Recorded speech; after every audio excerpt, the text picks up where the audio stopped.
시간이 되었습니다.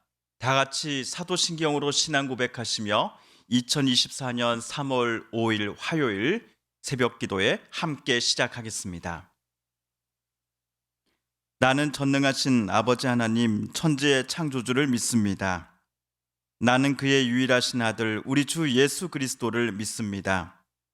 그는 성령으로 잉태되어 동정녀 마리아에게서 나시고 본디오 빌라도에게 고난을 받아 십자가에 못 박혀 죽으시고 장사된 지 사흘 만에 죽은 자 가운데서 다시 살아나셨으며 하늘에 오르시어 전능하신 아버지 하나님 우편에 앉아 계시다가 거기로부터 살아있는 자와 죽은 자를 심판하러 오십니다. 나는 성령을 믿으며 거룩한 공교회와 성도의 교제와 죄를 용서받는 것과 몸의 부활과 영생을 믿습니다. 아멘. 사순절 제18번째 날 오늘 함께 읽을 기록된 하나님 말씀 신명기 17장 2에서 7절까지의 말씀입니다. 구약 288쪽경에 있는 신명기 제17장 2에서 7절까지의 말씀 오늘 함께 읽고 묵상합니다. 내 하나님 여호와께서 내게 주시는 어느 성중에서든지 너희 가운데 어떤 남자나 여자가 내 하나님 여호와의 목전에 악을 행하여 그 언약을 어기고 가서 다른 신들을 섬겨 그것에게 절하며 내가 명령하지 아니한 1월 성신에게 절한다 하자. 그것이 내게 알려짐으로 내가 듣거든 자세히 조사해 볼지니 만일 그 일과 말이 확실하여 이스라엘 중에 이런 가증한 일을 행함이 있으면 너는 그 악을 행한 남자나 여자를 내 성문으로 끌어내고 그 남자나 여자를 돌로 쳐 죽이되 죽일 자를 2사람이나 3사람의 증언으로 죽일 것이요 한 사람의 증언으로는 죽이지 말 것이며 이런 자를 죽이기 위하여는 증인이 먼저 그에게 손을 댄 후에 뭇 백성이 손을 댈지니라. 너는 이와 같이 하여 너희 중에서 악을 제할지니라. 아멘.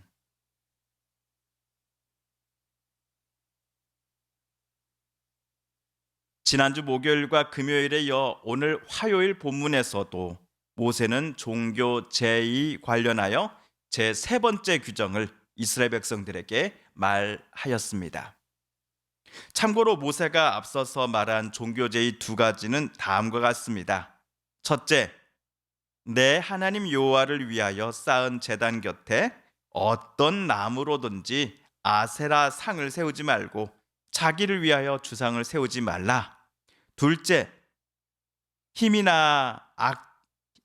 힘없고 또 흠이 있고 악질이 있는 소와 양은 어떤 것도 내 하나님 여호와께 드리지 말라였습니다. 흠이나 악질이 있는 소와 양은 어떤 것도 하나님 앞에 드리지 말라입니다. 자, 그렇다면 오늘 모세가 말하고자 했던 제3번째 종교 제의 규정은 무엇이었을까요? 우리 신명기 17장 2절을 새번역 성경으로 다시 한번 읽어보겠습니다.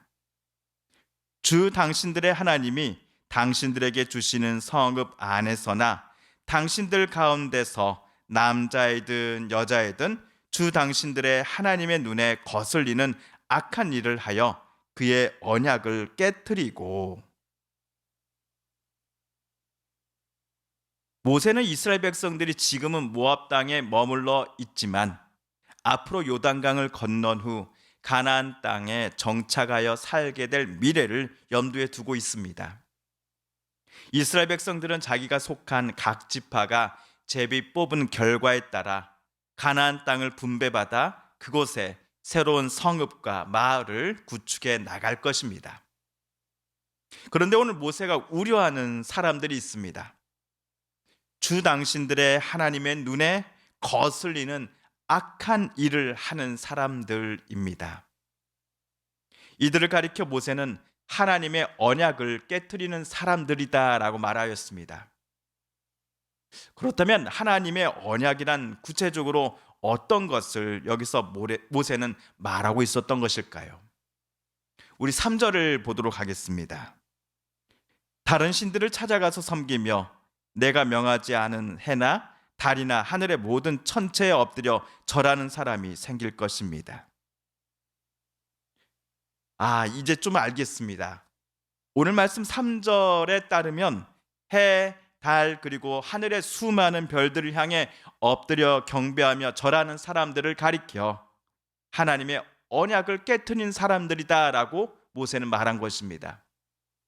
또한 16장 21절에서 나온 아세라라든지 바알과 같은 가나안 땅 원주민들이 섬기는 신들의 목상 또는 주상이 세워진 곳에 일부러 찾아가 그것들 앞에 절하는 사람들을 가리켜서도 모세는 주 당신들의 하나님의 눈에 거슬리는 악한 일을 하는 사람들이다 라고 오늘 말하였던 것입니다.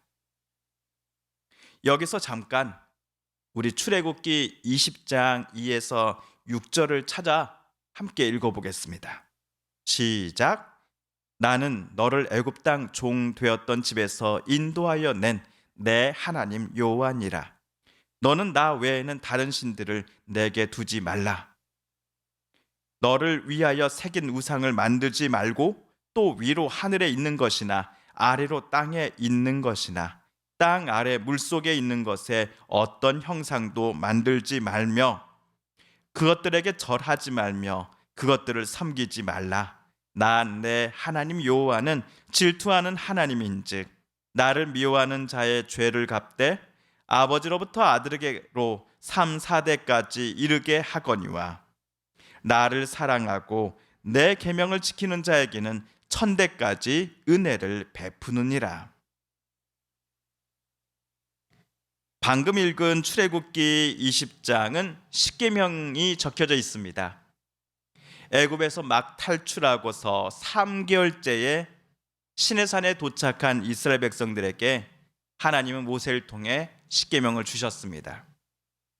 하나님은 십계명을 이스라엘 백성들에게 주시면서 하나님을 사랑하고 이 10가지 계명들을 지키는 자에게는 1000대까지 은혜를 베풀 것이다 라고 약속하셨습니다.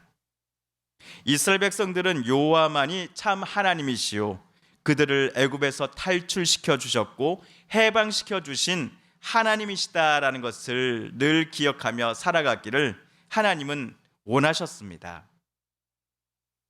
오늘 본문 신명기 17장으로 우리 되돌아가 보겠습니다. 애굽에서 그들을 탈출시켜 주신 이가 여호와 하나님이 아니라 가나안 땅 원주민들이 섬기는 신들 중에 하나다라고 크게 착각하고 그것들 앞에 엎드려 절하는 것을 하나님은 어떻게 간주하십니까?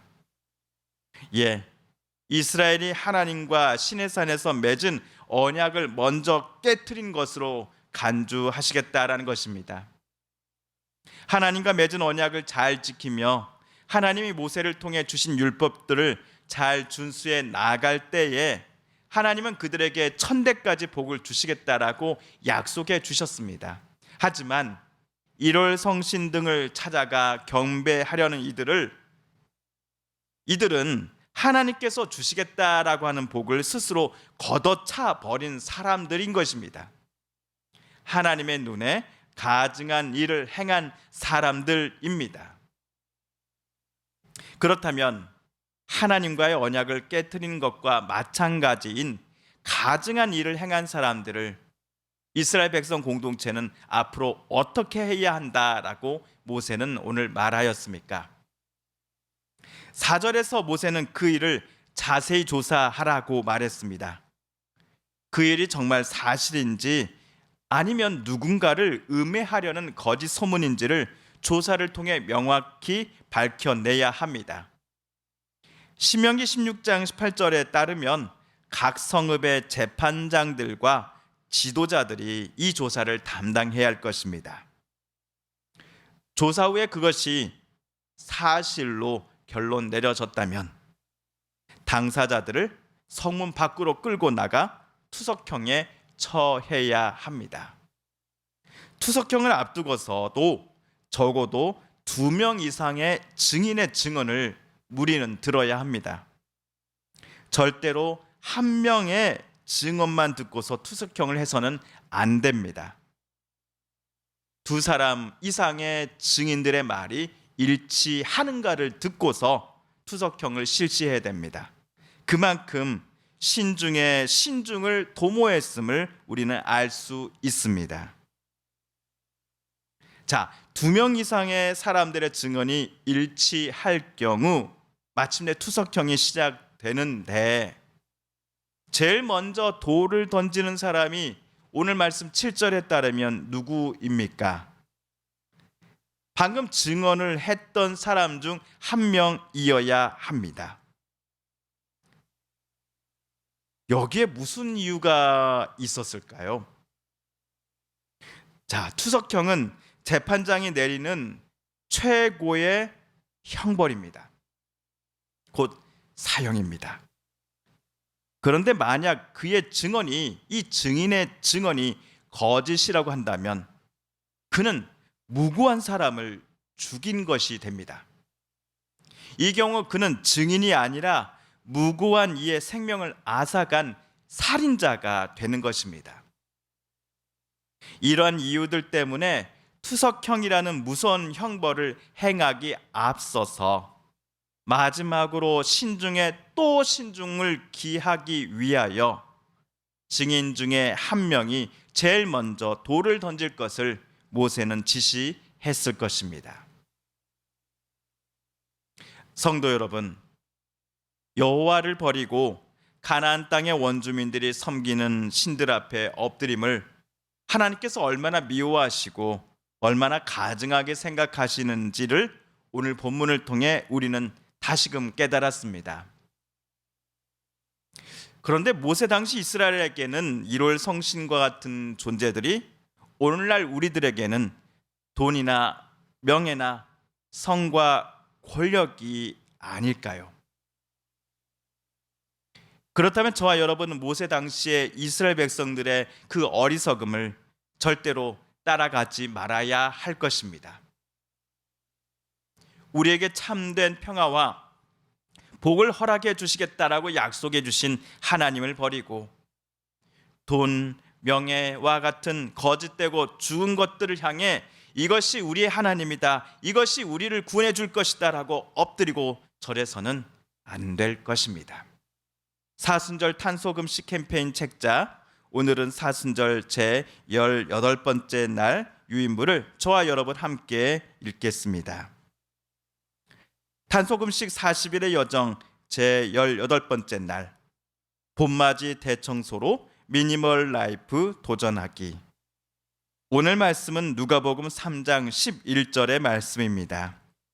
대답하여 이르되 옷 2벌이 있는 자는 옷 없는 자에게 나누어 줄 것이며 먹을 것이 있는 자도 그렇게 할 것이니라 하고. 아멘.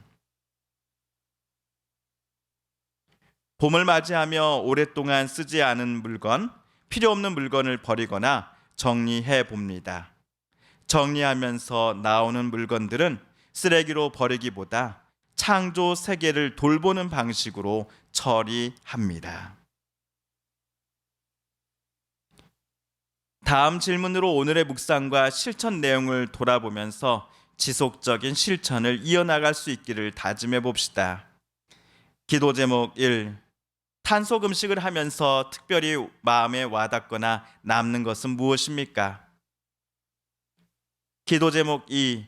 파괴되어가는 창조 세계에서 특별히 회복되기 원하는 영역은 무엇이고 이를 위해 내가 할 수 있는 일은 무엇입니까? 기도 제목 3. 창조 세계의 온전한 회복을 위해 함께 할 수 있는 이들은 누구이며 그들과 함께 나는 어떤 노력을 할 수 있습니까? 하늘에 계신 우리 아버지, 아버지의 이름을 거룩하게 하시며 아버지의 나라가 오게 하시며 아버지의 뜻이 하늘에서와 같이 땅에서도 이루어지게 하소서. 오늘 우리에게 일용할 양식을 주시고 우리가 우리에게 잘못한 사람을 용서하여 준 것 같이 우리 죄를 용서하여 주시고 우리를 시험에 빠지지 않게 하시고 악에서 구하소서. 나라와 권능과 영광이 영원히 아버지의 것입니다. 아멘. 사랑하는 성도 여러분, 오늘 우리가 가지고 나온 간절한 기도 제목 하나님께 아뢰며 하나님의 은혜의 보좌 앞으로 우리 더 가까이 나아가겠습니다. 함께 개인 기도 시간 갖습니다.